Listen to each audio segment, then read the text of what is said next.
Nigeria has just witnessed a new president take the oath of office. The ceremony is over, the applause has faded, but the questions haven't. Because even as he steps into power, several court cases challenging the election are still hanging in the background.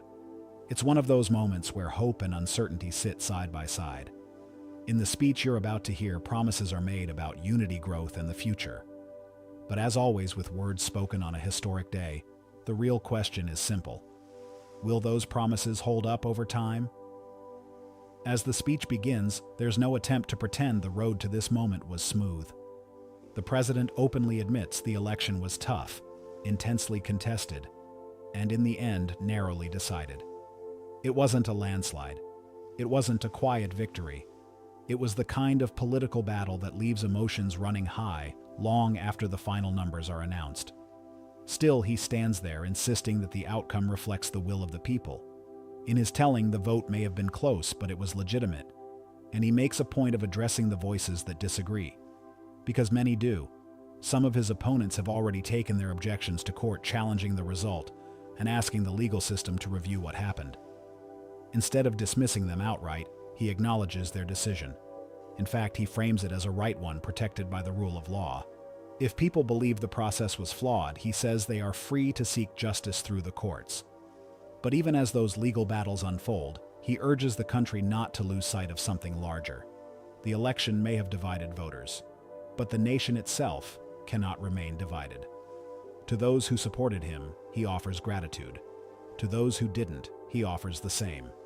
Because in his words, a political choice does not make anyone more or less Nigerian. And standing at the center of that moment, his message becomes simple.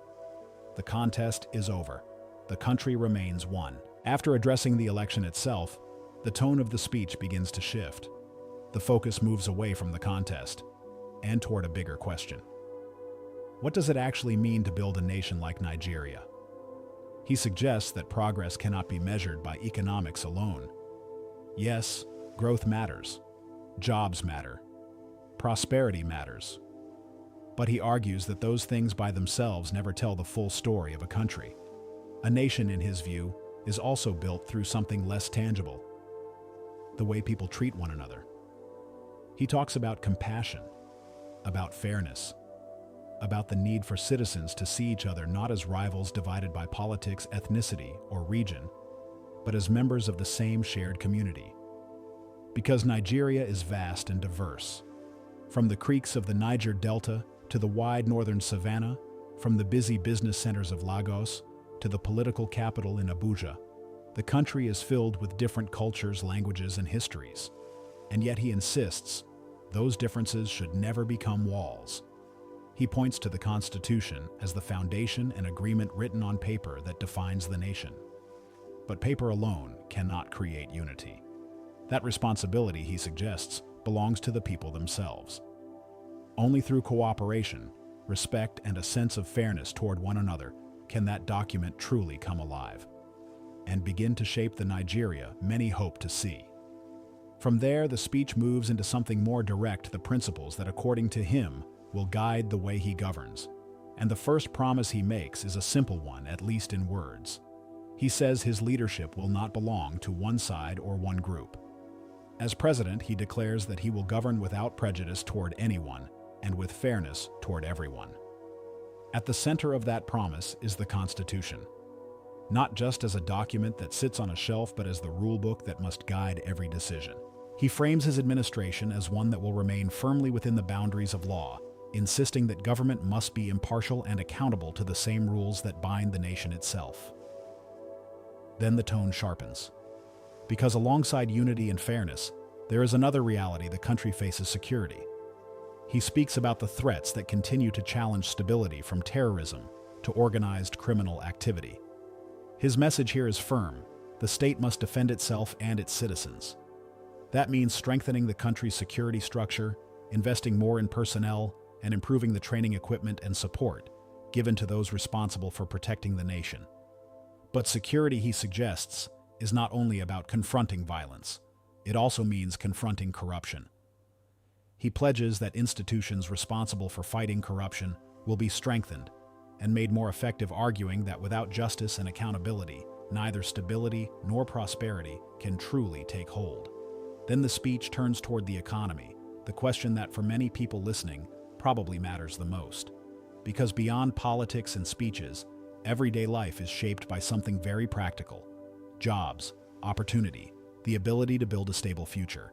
He lays out an ambitious goal: stronger economic growth that can lift the country forward. Not small improvements, but sustained progress that creates real employment and opens doors for millions of Nigerians. A major part of that vision focuses on young people. Nigeria has one of the youngest populations in the world, and he speaks about creating meaningful opportunities for them, especially in the growing digital economy. The idea is to prepare a generation not just to look for jobs, but to build, innovate, and compete in a rapidly changing global marketplace. At the same time, he emphasizes the need to strengthen what is produced at home. Domestic manufacturing, he says, must become a bigger part of the economy. The country cannot continue depending heavily on imported goods when so much potential exists within its own industries. Investment is another piece of the puzzle. He sends a clear message to both Nigerian entrepreneurs and foreign businesses. The government intends to remove obstacles that discourage investment and create an environment where businesses can grow and succeed. And running through all of this is a challenge that touches almost every sector: electricity.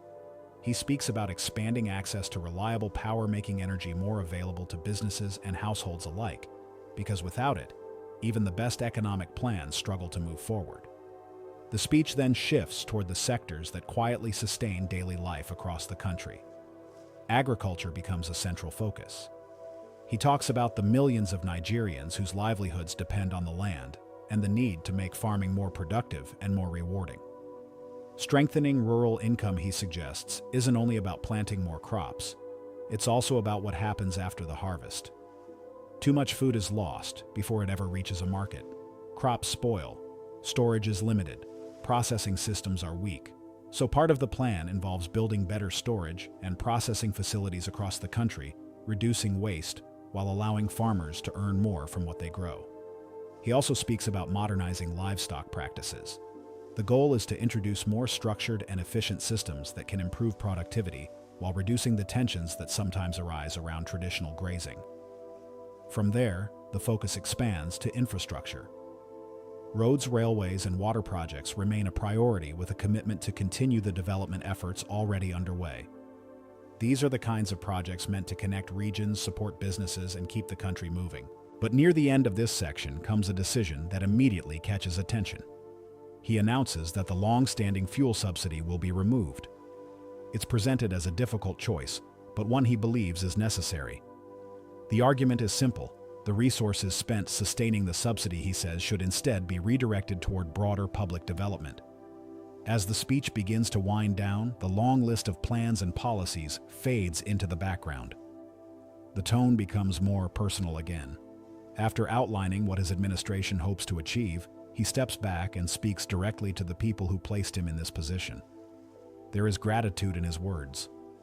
Gratitude for the trust given to him and for the responsibility that now rests on his shoulders. But more than that, there is an appeal, one that reaches beyond politics. He calls on Nigerians to see themselves not as opposing camps, but as citizens of the same nation moving forward together. Because in the end, the future he describes isn't something a government can build alone. It requires unity, patience, and belief that the country can rise beyond its divisions. And with that hope, he closes with a simple blessing for the nation and its people. And just like that, the speech comes to an end. The promises have been spoken. The vision has been laid out. But history has a way of reminding us that words at the beginning of a presidency are only the first step. What really matters is what happens next. Will these commitments translate into real change, or will they fade with time? That's the question now sitting in front of the country. I'm curious what you think about everything you just heard, and how you believe the story will unfold from here.